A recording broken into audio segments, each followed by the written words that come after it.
허환구의 라디오 오늘. 여러분 안녕하십니까, 허환구입니다. 미국 대통령 선거가 오늘 모두 끝나고 개표가 계속해서 진행됐는데요. 개표가 진행될수록 도널드 트럼프 전 대통령의 승리로 점점 기울어지는가 싶더니 결국 조금 전 트럼프 전 대통령이 선거 승리를 선언했습니다. 트럼프 전 대통령은 현지 시간으로 오전 2시 30분쯤 자택에 있는 플로리다 팜비치에서 연설을 통해 제47대 대통령으로 당선돼 영광이라고 밝혔습니다. 마지막까지 박빙승부라는 예측이 많았지만 선벨트 경합주인 노스캐롤라이나와 조지아주에서 트럼프의 승리가 확실해지고 핵심 승부처로 꼽히던 펜실베니아주에서도 이기면서 이번 미국 대선은 트럼프의 승리가 확실해졌습니다. 자, 두 번째 트럼프의 미국은 어떻게 달라질까요? 자국 보호의 벽은 더 높아질 텐데요. 우리 정부도 철저히 대비해야겠습니다. 11월 6일 수요일 라디오 오늘 광고 듣고 시작합니다. 지금 직장인에게 가장 필요한 능력은? 인내력? 정보력, 기획력, 영업력. 삼성금융 연금력. 삼성생명, 삼성화재, 삼성증권, 삼성자산운용이 함께 연금력을 만들어갑니다. 삼성금융 퇴직연금. 원금 손실에 유의하시고 자세한 내용은 삼성금융 참조. 마음에 폭풍이 몰아치는 하루였다면 잠시 귀 기울여 보세요. 이 소리는 스트레스 감소를 도와주는 안마의자 LG 힐링미의 마인드케어 사운드입니다. 휴식의 새로운 바이브 LG 힐링미 MX9. RSV 알고 계신가요? RSV는 독감 바이러스만큼 전염성이 강한 급성 호흡기 감염 바이러스로 영유아나 60세 이상 성인에서 감염 시 폐렴 등 심각한 합병증으로 이어질 수 있습니다. 주로 독감 바이러스와 비슷한 시기에 발생하는 RSV. 자세한 내용은 의사와 상담하세요. 이 광고는 RSV 질환인식 캠페인입니다. 오, 포토전기차 얼마야? 1,000만 원? 아니 1,000원. 1,000원? 말이 돼? 말 됩니다. 하루 약 1,000원이면 포터 전기차를 탈 수 있거든요. 이번 달 소상공인을 위한 저금리 프로모션 현대자동차 영업점에 문의하세요. 단 현대카드로 36개월 유예형 할부 후 일시납 필요. 건너오세요. 당신의 퇴직연금이 원하던 글로벌한 세계로. 내 연금 상품 그대로 중도해지 없이도 실물이 저는 지금이다. 수익률이 중요한 퇴직연금은 글로벌 투자하는 연금 미래에셋 증권으로. 원금 손실 유의, 투자 전 상품 설명서 및 약관 필독. 네, 라디오 오늘 수요일 순서 시작합니다. 1부는 김필수의 차필 규정 함께하고요. 2부 이슈 오늘에서는 봉화군의 국가유산 수리재료센터가 개관했다는 소식 알아봅니다. 이어서 배종찬의 리서치 오늘도 함께하겠습니다. 많은 애청 바랍니다. 네, 김필수의 차필 규정 시작합니다. 대림대학교 미래자동차학부 김필수 교수 연결돼 있습니다. 안녕하십니까? 네, 안녕하세요. 네, 교수님. 네. 자, 올해 신차 판매가 줄었다는 그런 소식이 있는데 네. 글쎄요, 뭐 경제가 많이 안 좋아서 그런지 아니면 고령화 영향인지, 자, 그럼 이유는 어떻게 보시고 지금 현황은 어느 정도입니까? 작년에 비해서는 한 5%에서 7% 정도 이 감소했다 이렇게 판단하고 있습니다. 이 정도면은 많이 준 겁니까? 5에서 7%는? 많이 준 거죠. 많이 준 왜냐면은 거예요? 작년 말부터 이미 이제 작년 말에 올해 예상치가 나왔었는데 예. 이 경기가 작년 후반에 아시겠지만은 침체가 되면서 또 고금리가 되고 그러다 보니까 실제로 경기가 좀 어려워지게 되면은 제일 먼저 나타나는 현상이 신차 판매가 줄어듭니다. 하긴 이 고금리 영향을 많이 받죠, 이 신차 그렇죠. 판매가. 왜냐면은 그렇죠. 중고차는 물론이고 신차도 현금 100% 주고 구입하는 분들도 많지만은 그러니까. 할부를 일부 하는 분들이 굉장히 많거든요. 예. 근데 이자가 워낙 높다 보니까 실제로 이 비용에 대한 부담이 일반 가정에서 커지다 보니까 뭐 또 자동차 자체가 부동산 다음으로 큰 비용이 들어가다 보니까 5년 6년 계획을 해서 이 비용을 모으고 또 일부 부족한 건 환불을 한다든지 하는 건데 이게 다 이 비용 부담이 되다 보니까 네. 각 가정에서 뭐 몰든 차 좀 더 한 2년 3년 더 끌어보자. 이 관리 좀 잘해보자라는 부분들도 있고요. 또 구입을 계획했던 부분들은 또 늦춰서 좀 경기가 좋아졌을 때 진행하자라는 부분이 많습니다. 그러다 보니까 최근에 들어와서 그 효과가 좀 나타나고 있고요. 네. 뭐 전기차는 뭐 그렇잖아도 이 부정적인 시각이 일부 아직 체증과 포비아 이런 게 겹치면서 예. 판매가 많이 줄어들었고요. 예. 최근에 일단 뭐 이렇게 이 신차 판매가 줄어드는 가운데서도 그나마 인기 끄는 것이 하이브리드 자동차가 이 연비가 좋고 입증된 모델이다 보니까 예. 그래서 이 어두운 가운데에서도 지금 판매가 늘어나는 이런 모델 겹치는 상황이다 이렇게 보고 있고 글로벌 시장도 마찬가지인데 우리나라 시장이 좀 더 많이 좀 줄어들지 않느냐 이렇게 보고 있습니다. 예. 그 하이브리드 말씀하셔서 갑자기 좀 궁금한 게 그 하이브리드 차가 그러니까 내연기관차 플러스 전기차잖아요. 그렇죠, 지금 맞습니다. 왜 그 최근에 한창 문제됐던 그 전기차 화재 문제 하이브리드 차도 똑같이 전기차 화재처럼 그런 위험성을 똑같이 갖고 있다고 봐야 되는 건가요? 그렇지는 않습니다. 왜 그러냐면 전기차에 들어가는 배터리에 비해서 20, 30분의 1도 안 돼요. 크기가 워낙 작고요. 그리고 이 하이브리드 자동차는 이 원래 분류 자체가 내연기관차에 포함을 시킵니다. 예. 보통 플러그인 하이브리드라고 해서 배터리 팩이 별도로 들어간 모델은 전기차에 포함을 시켜서 무공해차에 포함을 시키거든요. 근데 하이브리드는 주로 구동시키는 게 엔진이고요. 예. 배터리 용량은 적기 때문에 순수 배터리로 풀 하이브리드 기술을 적용한다 하더라도 4kg, 5kg 정도만 전기차 모드로 가지 그 다음부터는 엔진이 가동이 된다고 볼 수가 있어서 실질적으로는 이 전기차 화재에 있어서 하이브리드 차가 위험하다라는 부분들은 뭐 걱정 전혀 안 하셔도 된다고 말씀드렸어요. 그렇군요. 예. 자, 어쨌든 신차 올해 한 5에서 7% 정도 판매가 좀 줄어들 것으로 보인다는 말씀이신데 그렇다면 신차 구입이 좀 어려우면 중고차 판매가 중고차도 또 대안이 될 수 있을 것 같은데 중고차는 그러면은 올해 좀 늘어났나요? 신차가 줄어들었으니까? 훨씬 더 많이 줄었습니다. 더 줄었습니까? 그게 왜 그러냐면요. 아까 이제 고금리고 예. 이 금전에 대한 부분들이 부담이 된다고 말씀드렸는데 일단 신차 활보보다요. 중고차는 활보에 관련된 이자가요. 몇 배 높습니다. 신차 구입할 때보다요? 중고차 그렇죠. 구입할 때? 중고차는요. 훨씬 그래요? 높습니다. 예. 그래서 중고차 활보가 이 중고차 활보만 전문적으로 하는 캐피탈사 이런 데가 돈을 많이 번다는 이유가 이윤이 워낙 높아요. 예, 그러다 보니까 실질적으로 이게요. 중고차 구입하는 분들도 어려움이 많지만 더 어려운 게 딜러들입니다. 원래 딜러들 중에서는요. 차를 이 몇 원 정도가 있어야지 중고차를 매입을 해서 자기가 가지고 있지 않습니까? 그렇죠. 예. 근데 그 몇억 비용이 있는 사람들은 별도로 그 비용을 굴리는 분들이 많이 있지만은 그렇지 않은 분들은 캐피탈에서 돈을 빌려요. 그렇겠네요. 예, 그래서 한 5억 정도 빌려가지고 차를 구입을 하고 그 중고차를 담보 삼아서 차를 이 비용을 빌려주는데 그 이자가 높거든요. 근데 금리가 높다 보니까 아예 딜러들한테 가는 이 빌려주는 5억 정도의 비용 자체를 아예 삭감시키는 경우가 많아가지고 실제로 중고차 시장이 딜러도 뭐 20% 이상 줄어들었지만은 판매도 많이 줄어들어서 신차보다 더 악재를 만나는 것이 바로 이렇게 경기 어려운 침체 때 중고차도 아예 더 심해졌다 이렇게 봅니다. 그렇겠군요. 예. 네. 자, 그렇다 보니까 이제 신차도 줄고 중고차 판매는 더 많이 줄고 그래서 이제 많은 분들이 이제 현재 타고 있는 차량 잘 관리해서 좀 오래 타겠다 이런 분들 많이 계실 텐데 오래 타려면 관리 잘해야 되잖아요. 맞습니다. 그래서 항상 말씀드리지만은 단골 정비업소에 들려서 자꾸 들여다보시라고 말씀드리는 이유가 예방정비가 굉장히 중요합니다. 예방정비라는 것이 운전자보다 자기 차량을 많이 하는 사람 없어요. 우리가 병원 가더라도 환자분한테 의사가 물어보잖아요. 어디 아프세요? 그럴 때 이 환자가 느끼는 정도가 굉장히 중요하거든요. 그래서 정비업소도 마찬가지예요. 차를 차주가 제일 많이 알기 때문에 차가 상태가 어떻습니까? 물어보고 본인이 또 차를 운전할 때 기본적인 상식을 좀 알아두시는 게 좋아요. 그래서 차를 평상시보다 운전할 때 진동이 갑자기 많아졌다든지 또는 예를 들어서 차가 좀 밟아도 잘 안 나간다든지 또 차에서 이상한 냄새가 나거나 아니면 차 주차시키고 지난 다음에 색깔이 이상한 물이 떨어져 있다든지 뭐 이런 여러 가지 현상이 좀 나타나면은 그게 고장의 시작점입니다. 그래서 그때 잘 모르면은 단골 정비업소에 가서 그 현상을 얘기를 해서 중점적으로 해당 부위 점검하면은 미리부터 적은 비용으로 수리하게 되면은 나중에 큰 문제를 방지할 수가 있어서 우리가 몸이 아픈데도 안 가다가 나중에 일이 커진 다음에 가면은 몸이 많이 망가져 있지 않습니까? 그렇습니다. 차도 마찬가지이기 때문에 부지런해야 되고요. 차에 대해서 기본 상식도 알아두시면은 그만큼 차를 예방 정비하는 데도 많이 도움이 된다고 분명히 말씀드릴 수가 있고 또 기본 소모품 같은 거 교체 특히 겨울철 들어갈 때 차량 정비가 가장 중요합니다.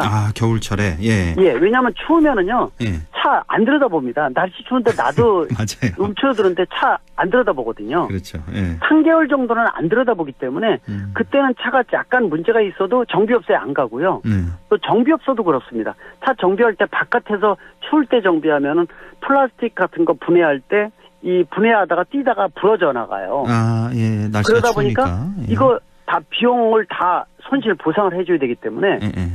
까딱 잘못하면은 배보다 배꼽이 커지는 경우도 있거든요. 그렇군요. 그래서 예. 겨울철 정비도 쉽지도 않지만 이 차주도 잘 안 움직이고 그러다 보니까 지금 겨울철 되기 전에 차량에 대해서 특히 8, 9년 된 노후된 차다 그러면 더더욱 집중 정비를 통해서 미연에 예방해 주는 거. 고장이 한번 생기면 비용은 크게 들어간다는 걸 꼭 생각하시면 좋을 것 같습니다. 그러니까 이 정비업소와 친해져라라는 그런 말씀이시고 차도 우리 몸과 똑같은 거예요. 그러니까 우리도 병 나기 전에 미리 뭐 건강 검진도 받고 관리도 하고 네. 그렇게 하듯이 자동차도 마찬가지다라는 건데 자, 이 보통 저도 그렇습니다만은 차에 대해서 잘 몰라요. 대부분이 운전자들이. 맞습니다. 예. 네. 그래서 뭐 어떤 좀 방법이 있어야 되는 거 아닌가. 우리 운전면허 시험 볼 때 있잖아요. 이럴 때도 네네. 좀 뭐 차량에 대해서 뭐 기본적인 어떤 차량 관리 뭐 이런 것도 좀 다뤘으면 좋은 게 아닌가 그런 생각도 좀 드네요. 그 말씀하시 정확한데요. 예. 그것뿐만 아니라 비상시에 조치 방법, 응급 조치 방법, 그러니까요. 또 이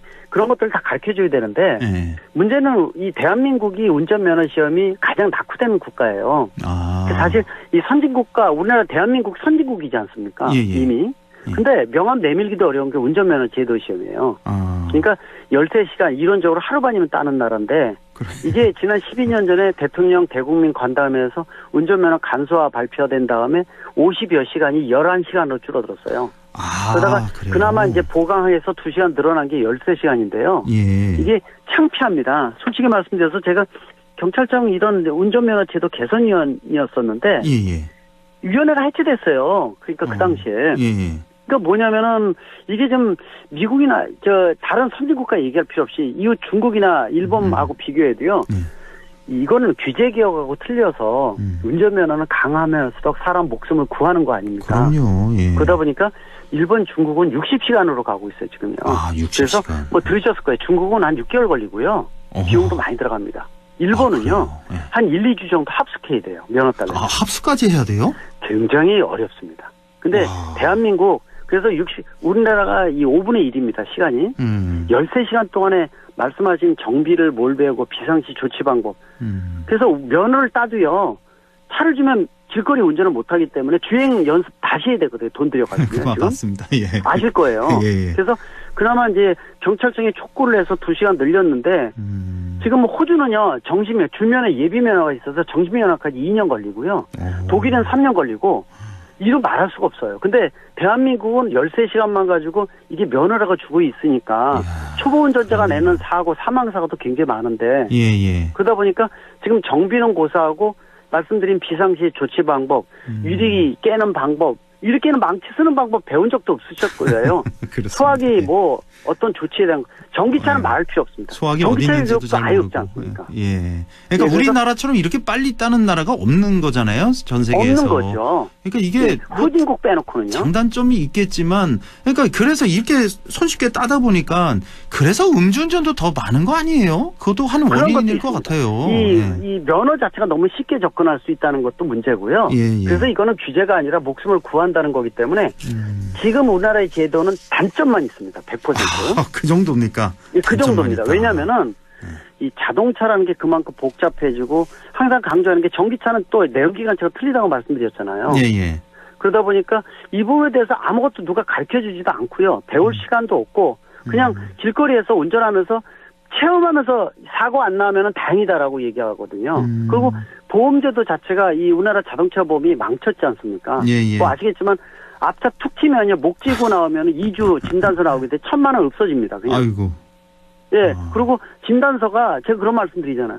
일본이 접촉사고 나면은 진단서 띄는 게 6%인데 우리나라 60%입니다. 아, 그렇게. 10배입니다. 제가 그래서 일본 사람보다 대한민국 국민이 10분의 1이 몸이 약합니다. 이렇게 얘기하거든요. 제가. 이게 어떻게 보면요. 무너진 거예요. 시스템이. 그래서 이 부분을 어떻게 해야 돼? 이제는 이 회수하고 왜냐면 면허 자체를 누이 좋고 매부 좋게 시켰다는 거예요. 근데 이제 안타까운 거는 최근에요. 젊은 층들이 면허 취득률이 많이 줄어든 거 얘기 들으셨는지 모르겠는데요. 아니요, 못 들었어요. 많이 줄어들었어요. 근데 왜 그렇죠? 왜 줄어들었냐면요. 예. 경기가 어려워서 앞으로 차 구입에 대한 거 지금 먹고 살기도 힘든데 젊은 층들이 차를 운행하는 게 사치야라는 부분도 사실 이거는요. 예. 좀 어떻게 보면 안타까운 거예요. 마음이 아픕니다. 그렇네요. 예. 이 쉬운 면허조차도 따지 않는다는 거가 예. 첫 번째 이유가 하나가 있고요. 두 번째는요.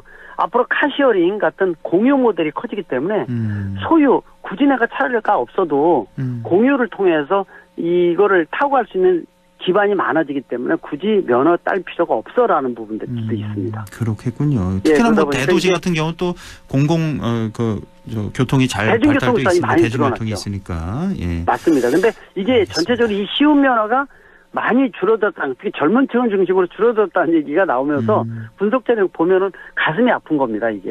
그렇네요. 예, 그래서 좀 활성화가 돼야 되는데, 좀 요새 또 뭐 경기도 그렇고, 또 글로벌 시장에 또 지금 거의 뭐 결정이 안 됐지만 트럼프 당선 유력시 정도가 아니라 거의 뭐 확실히 된다. 거의 100%예요, 지금 보니까. 예, 90% 저도 지금 이상. 걱정인 게 이거 분석을 정부나 아니면 뭐 국내 제작사도 그렇고, 실질적으로 이 전기차라든지 아니면 배터리에 대한 보조금 문제, IRE 인플레이션 감축법 등 이런 거 분석을 많이 해주고 있는데요.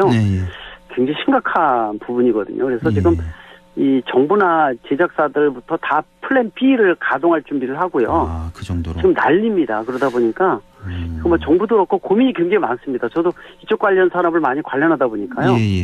예, 지금 고민이 가중되고 있어서. 지금 트럼프 당선이 지금 우리나라 전체적으로 봐서 자동차 업계에는 좋은 거예요? 안 좋은 거예요? 굉장히 나쁩니다. 흐름이 아니라 비가 오고 있습니다. 그 정도입니까? 뭐 배터리 업계에 안 좋은 건 알겠는데 자동차 전체 다 안 좋군요. 자동차도요? 예. 국내에도 왜 그러냐면은 우리나라 현대차 그룹을 중심으로 해서 대미 흑자가 너무 높아요.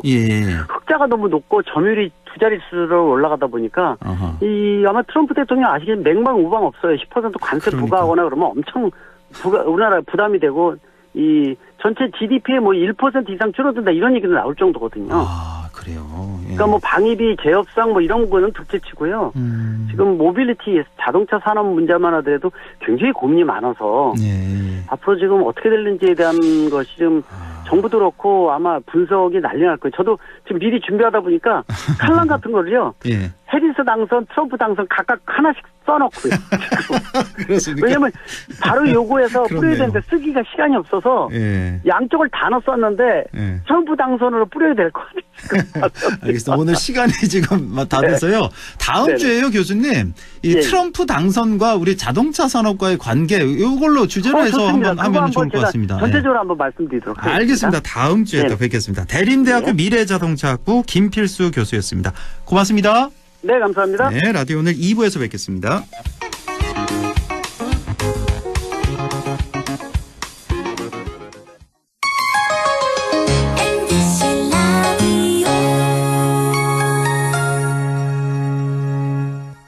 나에게 딱 맞는 대학, 나에게 꼭 맞춘 대학. 나만의 경쟁력을 원한다면 안동과학대학교로 오라. 시대에 딱 취업 중심 실전학과, 학생의 꼭 현장 중심 실무교육, 취업에 맞춤, 내 꿈에 맞춤, 나의 드림핏 안동과학대학교. 건너오세요. 당신의 퇴직연금이 원하던 글로벌한 세계로. 내 연금 상품 그대로 중도해지 없이도 실물 이전은 지금이다. 수익률이 중요한 퇴직연금은 글로벌 투자하는 연금 미래에셋 증권으로. 원금 손실 유의, 투자 전 상품 설명서 및 약관 필독. 오늘도 안전하게 음주운전 예방수칙 알려드립니다. 첫 번째, 술자리가 예정된 경우 미리 귀가 방법을 정하고 차는 가져가지 않는 것이 안전합니다. 두 번째, 음주 후 자전거나 전동 킥보드를 이용하는 것도 음주운전 처벌 대상에 포함됩니다. 세 번째, 과음을 한 다음 날에는 대중교통을 이용해주세요. 숙취 음주운전 역시 처벌 대상입니다. 네 번째, 음주운전을 방조하는 경우에도 3년 이하의 징역형 또는 1,000만 원 이하의 벌금형에 처해질 수 있습니다. 적극적으로 말려주세요. 위험한 음주운전 미리 예방하여 소중한 생명을 지켜주세요.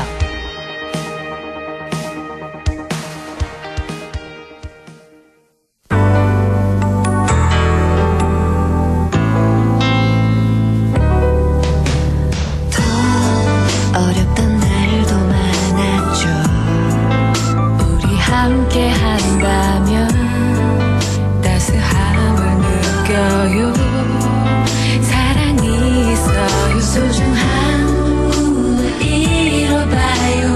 우리 함께 여기 있으니 감동과 사랑 있는 MBC 라디오 문화방송 100.1 MBC 라디오. 네, 6시 26분 막 지났습니다. 이슈 오늘 시작하죠. 지난 목요일이죠. 우리 지역 봉화군에 국가유산 수리재료센터가 문을 열었습니다. 어떤 일을 하는 곳인지 궁금한데요. 국가유산 수리재료센터 수리재료부의 차현석 부장을 연결해 보겠습니다. 차현석 부장님 안녕하십니까? 네, 안녕하십니까? 네, 반갑습니다. 저도 좀 낯선데요. 우선 국가유산 수리재료센터가 어떤 곳인지 설명을 좀 해주시죠.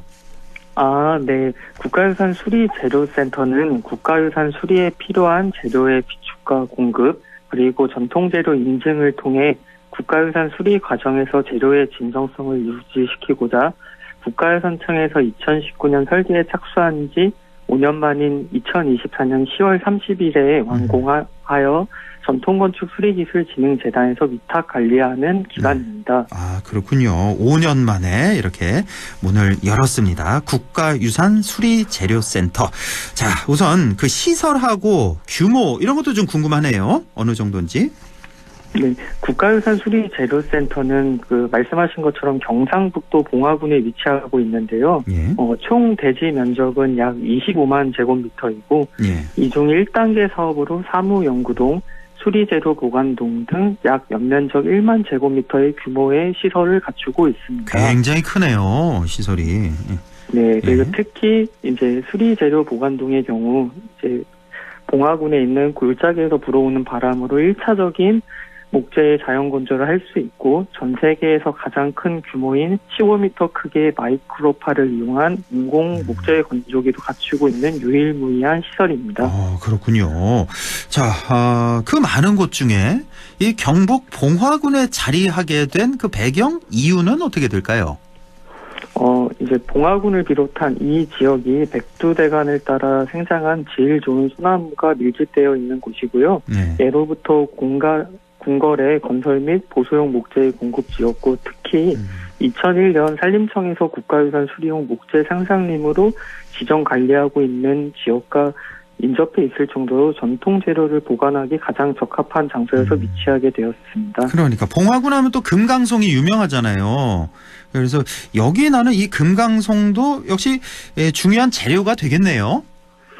네, 맞습니다. 이 지역의 소나무는 귀중한 국가유산 수리의 재료가 될 것 같고요. 예. 특히 저희가 이제 막 개관을 하여서 내년부터는 봉화군과 이 지역의 국가유산 수리용 목재 생산림에서 산림청과의 업무 협의를 통해서 직경 60cm 이상 소나무와 자연곡재 등에 대해 벌채 후 보관을 계획하고 있습니다. 그렇군요.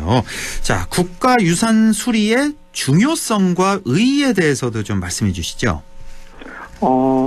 이해하기 쉽게 설명을 드리자면 사람을 예로 들어서 설명을 한번 드려보겠습니다. 예. 사람이 예를 들어서 항상 건강하신 분도 있겠지만 주기적으로 병원을 가서 진료를 보고 수술도 하고 그래서 오래도록 건강하게 사는 것처럼 국가유산의 수리는 쉽게 생각하면 국가유산을 후대에 오랫동안 물려주기 위한 수술 과정이라고 생각할 수 있습니다. 예. 한옥을 생각하면 나무를 생각하듯이 전통 건축의 주요 부재는 목재이고 목재는 시간을 지나면서 썩거나 부러질 수 있어 수리가 필요하고 그 과정에서 목재의 교체가 발생하게 되는 겁니다. 예. 우리가 장기 이식을 할 때 가능하면 가족에게 장기를 받는 것이 좋은 것처럼 목재를 교체할 때도 동일한 수종으로 하는 것이 저희가 말하는 국가유산의 진정성을 유지시키는 것이라고 이해하시면 될 것 같습니다. 아, 그렇군요. 아우, 이렇게 말씀해 주시니까 이해가 쏙 갑니다.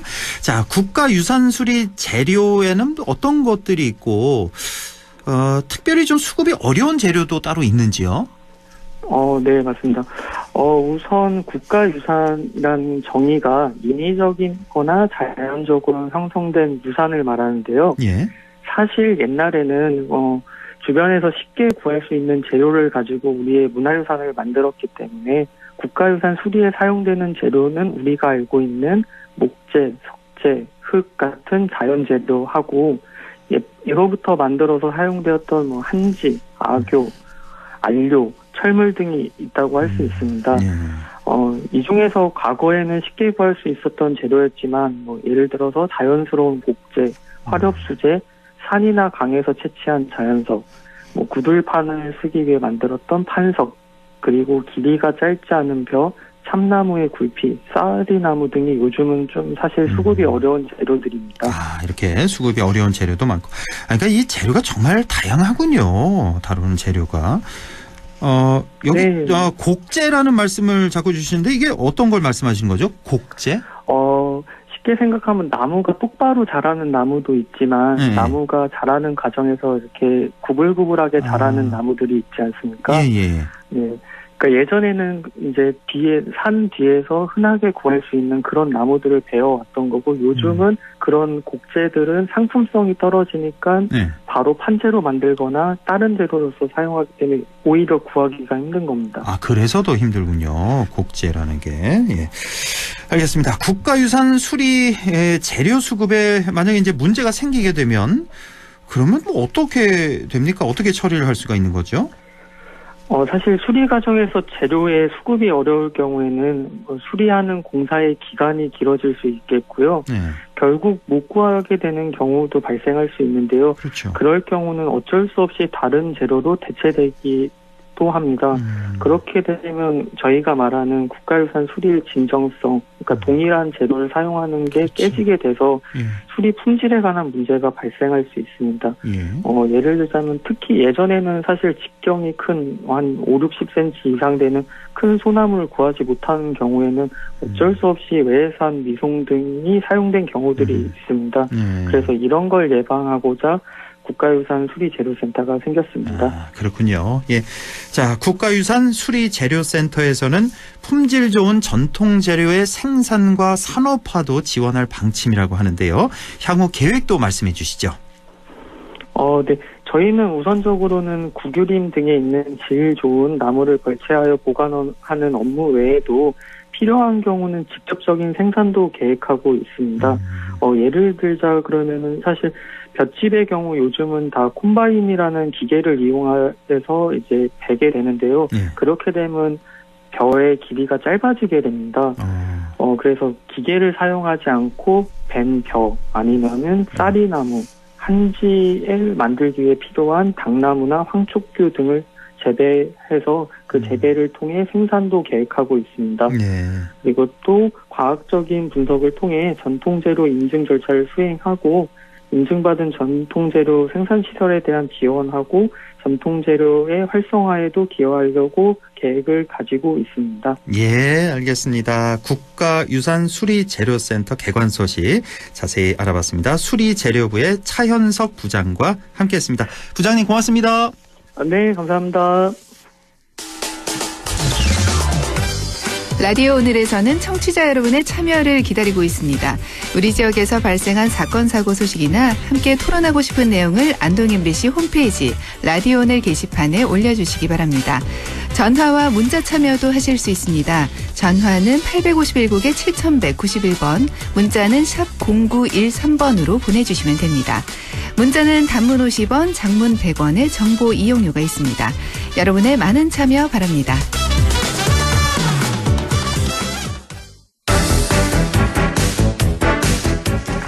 네, 리서치 오늘 시작합니다. 오늘도 인사이트 K 배종찬 소장과 함께하죠. 소장님 안녕하십니까? 안녕하십니까, 배종찬입니다. 예, 오늘도 내용이 워낙 많아서요. 진도 빨리 나가겠습니다. 예. 자, 먼저 그 윤석열 대통령의 지지율 추세 지난주부터 계속해서 이제 조사 기관별로 역대 최저치 기록했다 이런 보도가 계속 나오고 있는데요. 10%대 지지율이 많이 나왔네요. 네. 뭐 지지율은 늘상 또 소개해드리는 것이지만 더 주목하게 되는 것은 TK 지지율입니다. 네. 한국갤럽이 자체적으로 지난 29일부터 31일까지 실시한 조사이고요. 이번 주 금요일도 과연 어떤 조사 결과가 나올지 상당히 주목되고 있는데 오늘 소개드리는 모든 조사는 중앙선거론조사심의위원회 홈페이지에서 확인 가능합니다. 네. 무선 가상번호 전화면접 조사고 윤석열 대통령의 직무 수행에 대해서 긍부정 평가 여부에 대해서 물어봤습니다. 잘하고 있다는 긍정 평가 19%로 임기 들어 최저치를 기록하고 20% 선이 무너졌습니다. 잘못하고 있다는 부정평가는 72%인데 주목하는 것은 전체가 19%인데 대구 경북은 긍정이 18%로 나타났습니다. 그래서 이거 그래서 꼭 좀 여쭤보려고 그랬거든요. 네. 이게 좀 튄 조사인지 아니면 그럴 만한 조사인지 어떻게 해석하시는지요, 소장님? 저는 뭐 이제 샘플 수가 지역별로는 한 100여 명 정도 되고요. 예. 또 전체 이 1000명 조사에서 차지하는 비율이 이제 적기 때문에 데이터가 튀었다고 보는 경우도 있긴 하지만 추세가 중요합니다. 예. 계속해서 대구 경북의 지지율이 하향돼 왔던 것이고요. 예. 또 큰 이유는 뭐냐면 대구 경북이 다른 지역보다 더 지지율이 낮은 이유, 특히 이제 부산, 울산, 경남은 22%니까 아주 큰 차이는 아닙니다. 서울도 22%이기 때문에 네, 예. 하지만 지금까지 버팀목이 되어왔던 대구 경북 지지율이 다른 지역보다 더 낮은 이유는 결국 올리버의 기대 불일치론입니다. 왜냐? 그러니까 이 윤한 갈등도 작동했을 수가 있고 잘할 수 있는데 좀 잘해라고 채찍질을 했는데 왜 변화를 보이고 또 혁신을 하지 않느냐. 이것이 더 강하게 메시지로 대구 경북에서 나타났다. 무슨 말씀이냐면 버티고 있던 지지층이 무너지면 순식간에 무너지거든요. 그렇죠. 이런 경우는 2017년에 박근혜 전 대통령 당시에도 나타났던 현상이고 이게 뭐냐면 일종의 이 기대에 못 미쳐도 조정을 해가면서 이 지지 기반이 계속해서 유지가 되던 것이 일정 시점 임계점을 넘어서고 나면 다른 지역보다 더 급속도로 하락을 하게 되거든요. 바로 그 현상이 이번에 대구 경북에서 나타났고 결과적으로는 대구 경북의 지지율 붕괴가 윤석열 대통령으로 하여금 바로 내일입니다. 기자회견과 담화를 할 수밖에 없는 결정적인 이유가 되는 것으로 보입니다. 예, 어쨌든 이 전체 지지율 긍정 평가가 19%인데 탄탄한 기반이었던 대구 경북에서 18%가 나왔다는 거 이거 굉장히 큰 뉴스였고, 그래서 우리 지역에서는 또 따로 리포트를 제작해서 뉴스에 내보낼 만큼 그 정도의 뉴스가 됐었고, 그리고 또 하나 궁금한 게 이게 조사 기간이 이제 지난주 29일부터 31일까지였잖아요. 근데 이른바 명태균 윤 대통령 녹취가 공개된 게 31일이어서 제대로 반영이 안 된 수치가 19%란 말이에요. 한국갤럽이 이번 주 금요일에 또 발표하죠. 여기서는 금요일 발표를 합니다. 여기서는 또 어느 정도까지 떨어질까? 그것도 좀 예상을 하신다면요. 이것이 중요합니다. 지금 현재 별다른 변화가 없다면 바로 내일이 그래서 이제 분기점이 될 수 있습니다. 첫 번째로는 한국갤럽 조사는 화수목 그러니까 내일까지 진행이 되기 때문에 사실 내일 파격적인 내용이 담기더라도 또는 어떤 내용이 담기더라도 금요일 발표되는 한국갤럽의 조사에는 부분적으로 정도밖에 반영은 안 될 겁니다. 그럼에도 불구하고 결과적으로는 하루라고 하더라도 지금 미국 대선 결과까지 좀 나온 상황에서 대통령이 어떤 발표를 내일 내놓느냐 당장 2시간이 넘을 거라는 예상도 나오거든요. 그래서 위기감에 따른 결집에 따라서 금요일 발표되는 한국갤럽의 결과가 1%포인트나 2%포인트 정도 반등할 수도 있습니다. 하지만 중요한 것은 그것이 어떤 위기감에 따른 결집이면 다시 또 도로 더 내려갈 가능성도 있는 것이기 때문에 내일 윤석열 대통령의 발표 내용이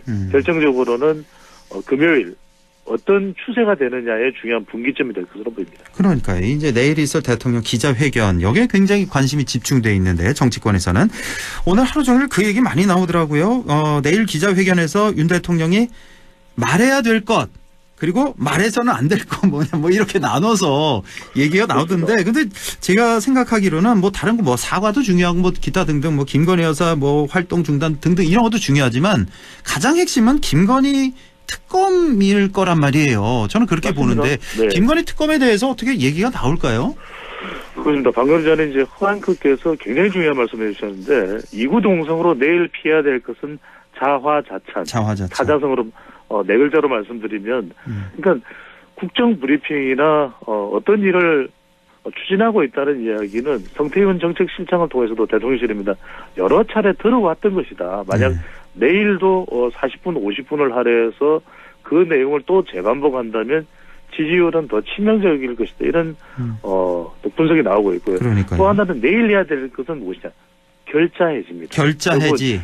그렇습니다. 김건희 여사와 관련된 부분. 이건 누가 풀어줄 수 있는 문제가 아니거든요. 결국 윤석열 대통령이 활동 중단인지 기어코 돌을 맞더라도 활동을 계속할 것인지 또는 윤석열 대통령의 이 위기감 이런 이 여론이 돌아선 것에 대한 인식을 제대로 하고 있는지 또 하나는 한동훈 대표와의 관계입니다. 이 부분을 어떻게 할 건지 또 의료 갈등이라든지 국민들이 잔뜩 걱정이 더 늘어날 수밖에 없거든요. 지금 트럼프 당선으로 우리 경제는 어떻게 되느냐 이런 고민들, 러우 전쟁은 어떻게 되느냐 이런 고민들에 대해서 대통령이 정말 장황한 설명이 아니라 내일은 111 전략. 111? 중요한 것은 일은 뭐냐면 일은 1순위. 제일 중요한 것을 먼저 말하라. 두 번째는 1은 뭐냐면 장황하지 않게 1분 내의 핵심을 이야기하라. 1분 내. 세 번째 1은 일정을 이야기해라. 그러니까 윤석열 대통령한테 이전에도 물어보면은 김건희 여사의 명품백 어떻게 할 거냐 하면 주로 이제 어떻게 처리할 거냐라고 하는 답변보다는 적절하지 못해서 이렇게 설명한다든지 맞아요. 가령 제2부속실 왜 설치 안 합니까 그러면 몇 월 며칠까지 설치하겠다라고 답변이 나오면 되는데 공간이 부족해서요. 그러니까 이런 답변은 더 이상 이제 국민들에게는 답답하고 또 꽉 막혀 있는 속을 뚫어줄 수가 없거든요. 그러면 TK 지지율은 더 무너질 수도 있습니다. 내일은 철저하게 111 전략, 1순위, 1분, 일정이 반드시 나와야 될 것으로 보입니다. 자, 한동훈 대표가 언제였죠? 어제 그제였나요? 예. 이제 윤 대통령을 향해서 이제 요구한 사항들이 있었잖아요. 크게 봐서 한 세 가지 정도. 대국민 사과해야 된다. 그리고 참모진 개편 개각해야 된다. 그리고 세 번째로 김건희 여사 활동 중단.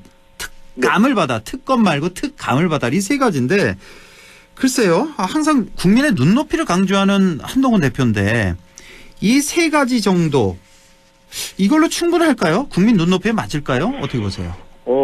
뭐 하나 또 분리를 하면 이제 말씀하신 그 내용이 이제 맞는데 하나 이제 또 그걸 분리해서 이제 4대 요구라고 이렇게 이야기를 하는데 대통령의 사과까지 들어가기 때문에 지난번에 3대 요구 플러스 하나가 더 들어가서 이제 4대 요구다. 그리고 이제 김건희 여사에 대해서는 완전한 활동 중단 그리고 이제 인적 쇄신뿐만 아니라 쇄신 개각까지도 이야기하고 있는데 대통령실에서는 그 이야기를 했습니다. 인위적인 개각은 없다. 이렇게 이야기를 했기 때문에 사실상의 한동훈 대표의 요구를 거절한 것 아니냐 이런 또 분석이 나왔거든요. 근데 내일 대통령의 기자회견에서는 과연 어떤 내용이 나올지 주목해봐야 될 거고 또 하나는 이제 내일 이제 이런 기자회견을 하는 것도 한동훈 대표의 요구라는 설명보다는 추경호 원내대표가 요구해 와서 그것을 받아들여서 왜냐하면 지금 곧 또 출국입니다. 윤석열 대통령이 출국인데 이 출국이 이제 그렇습니다. 남미의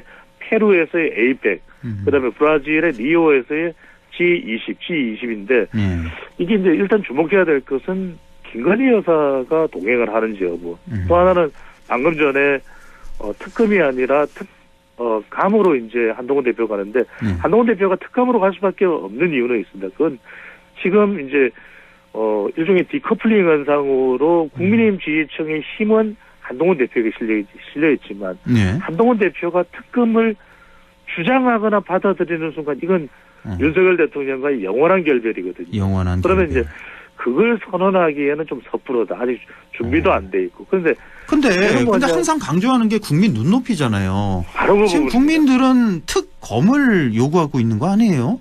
절대 다수가. 그런데 이제 14일 날 민주당에서는 특감을 받아들이는 것과 특별감찰관을 받아들이는 것과는 상관없이 김건희 특검법 네 번째로 이제 올라가거든요. 근데 네. 요게 이제 본회의에서 14일 통과가 되면 오는 28일 재의결이 되는데 28일에. 그래서 그렇습니다. 그래서 나오는 것이 만약에 내일 윤석열 대통령의 파격적인 기자회견이 나오면 괜찮겠지만 한동훈 대표는 또 당론으로 부결을 이야기하더라도 자칫 이제는 정말 여론에 밀릴 수가 있거든요. 네. 국민의힘 내부에서 이탈자가 더 나와서 28일 날 재의결되는 것 아니냐. 네. 이런 전망까지도 나오고 있는 상황입니다. 근데 지금 보면은 뭐 진영 논리를 얘기하는 게 아니라 우리나라 전체를 봐서 이 김건희 여사 문제는 이제 좀 정리를 하고 가야 되는 거 아닌가요? 지금 이 방송 그렇죠. 들으시는 이 보수 지지층들이 상당히 많거든요. 이분들도 더 이상은 어떻게 뭐 막을 길이 없다. 이제는 좀 털고 가자. 이런 의견들이 많은 것 같아요. 그러니까 하이크님 말씀대로 저도 최대한 사투리를 자중하고 있지만 지금 TK 지역에서는 우짤끼고라는 이야기가 나오거든요. 정말 우짤끼고입니다. 정말. 예. 김건희 여사에 대해서 부정적인 시각이라기보다는 윤석열 대통령의 국정 운영을 위해서 임기가 또 절반이나 남아있어요. 아직도 반환점을 통과하지 않았거든요. 오늘 10일입니다. 그래서 TK가 이제 더군다나 윤석열 대통령의 핵심 지역 기반이기 때문에 이 문제를 정면 돌파라 이거죠. 그렇죠. 정면 돌파해서 수사를 받고 털고 가면 윤석열 대통령도 부담이 없고 윤석열 대통령 지지율도 반전시킬 수 있고 그럼요. 그 야당의 공세도 정면 돌파를 통해서 오히려 당당하게 4대 개혁과 함께 나갈 수가 있으니까 이게 필요하지 계속 여기에 시달려서는 윤석열 대통령이 해야 될 일도 못하는 것 아니냐라는 지적이 지지층에서 나오는 겁니다. 이게 그러니까요. 이제 윤석열 대통령을 공격하거나 정치적으로 반대하는 층이 아니라 윤석열 대통령에게 투표했던 지지층, 바로 TK 지지층으로부터 나오는 요구사항입니다. 그렇습니다. 오늘 소개해 주신 여론조사가 말하는 거 아닙니까? 전국 지지율 19%인데 TK에서 18%가 나왔다는 거는 이거 지금 분명한 경고 신호를 주는 거거든요. 우리 저 보수 지지층들이. 예. 근데 그럴 것 같진 않다라는 게 대부분의 예상인 것 같아서 참 안타깝습니다. 예. 자, 지금 시간이 이렇게 돼가고 있는데 그 명태균 논란 뭐 계속 너무 얘기를 많이 해서 요거 하나 좀 여쭤볼게요. 우리 여론조사 전문가시니까 오늘 그 뉴스토마토 보도가 나왔잖아요. 지난 대선 그 경선 당시에 그 윤석열, 홍준표 그 경선 당시에 이 명태균의 지시로 그 지지 성향 그러니까는 그 뭐라고 해야 될까요? 그 여론조사 그걸 좀 조작했다. 그러니까 그 지지 성향 문건을 작성을 해서 이 사람은 윤석열 지지자다. 이 사람은 홍준표 지지자다. 이걸 좀 분석을 해서 문건을 만들어서 실제로 경선 당시에 왜 당내 그 전화 여론조사하는 거 있잖아요. 여기에 반영을 했다. 윤석열 지지층에게 전화를 했다라는 그런 의혹 제기가 오늘 있었는데요. 이거는 뭐 엄청난 범죄 아닙니까? 이거는 만약 사실이라면. 제가 간단하게 설명드리면 중범죄입니다. 중범죄고 이것은 이제 정말 철저한 수사를 통해서 진상 규명이 돼야 되는 부분인데 무슨 말씀이냐면 표본을 쿠킹한 겁니다. 그러니까 내 입맛에 맞는 나를 지지하는 책임 당원을 실제 경선에 이용이 됐다면 이것은 중대 범죄 행위고 이것이야말로 헌법 유린입니다. 그러니까 이것이 누구에 의해서 주도가 됐거나 이런 부분들은 진위 여부를 가릴 필요가 분명히 있습니다. 하지만 명태균 씨가 만약에 했다라고 하는 지금 보도가 사실이라면 그러니까 뭐냐면 책임 당원들의 050 안심번호로 미리 조사를 한 다음에 누구를 지지하는 것을 다 파악을 하는 겁니다. 그런 다음에 입맛에 맞게끔 나를 지지하는 A 후보를 지지하는 사람들의 표본으로 구성을 해서 책임 당원 경선 여론조사를 실시를 해버린 겁니다. 이거는요 중대 범죄입니다. 이거는 여론조사를 악용했고 안 했고의 문제가 아니라 대통령 선거라고 하는 근본 질서를 무너뜨린 것이거든요. 그래서 이거는 철저하게 진상규명인데 이거는 지금 창원지검도 서울중앙지검이 한 반부패 특수부 정도의 규모로 수사를 한다고 합니다만 저는 더 숫자를 늘려서라도 이것은 철저한 진상규명을 통해서 진위 여부를 가려서 만약에 이것이 사실이라면 이것은 정말 헌법 유린 중중대 범죄가 되는 상황이기 때문에 철저하게 진상이 규명돼야 될 것으로 보입니다. 오늘 이게 바로 이거 뉴스토마토에서 엄청나게 지금 보도를 한 건데, 그러니까 당시에 경선 룰이 책임당원 50, 국민 여론조사 50 이랬잖아요. 그렇습니다. 근데 그 당시 이제 국민 여론조사 같은 경우는 윤석열, 홍준표 그 비율이 37대 48로 홍준표가 훨씬 높았단 말이죠. 근데 당원 비율 같은 거 보니까 윤석열, 홍준표 57대 34로 윤석열 후보가 당시 후보가 훨씬 높았단 말이에요. 이거 그래서 이제 의심이 좀 많이 가는 거고. 그렇죠. 이게 실제로 정확하게 이용이 된 것인지 아니면은 어떤 상황이 벌어진 것인지 이거는 철저하게 진상규명이 되는. 쉽게 말씀드리면 이런 것입니다.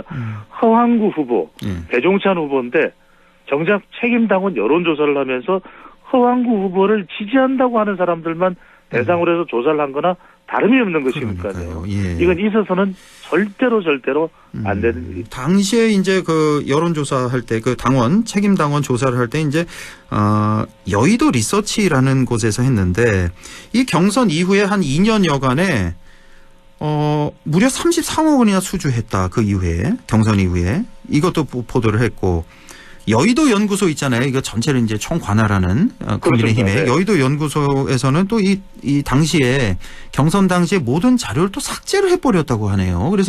그래서 더 의심이 간다라는 거고, 지금은 아직까지는 뭐 의혹 단계니까 수사를 해봐야 하는 건데, 그렇습니다. 이게 사실이라면 정말 뒤집어지는 거죠, 이거는. 공직선거법에 따라서 선거 여론조사 관련된 자료는 6개월간 이제 보관을 하게 돼 있습니다. 하지만 그렇다 하더라도 이것은 철저하게 진상 규명이 돼야 되는 것이기 때문에 그 외에 다른 증거 또 포렌식을 통해서 반드시 철저한 수사가 이루어져야 될 것으로 봅니다. 알겠습니다. 자, 오늘 여기까지만 하죠. 지금까지 인사이트 K 배종찬 소장과 함께했습니다. 소장님 고맙습니다. 감사합니다.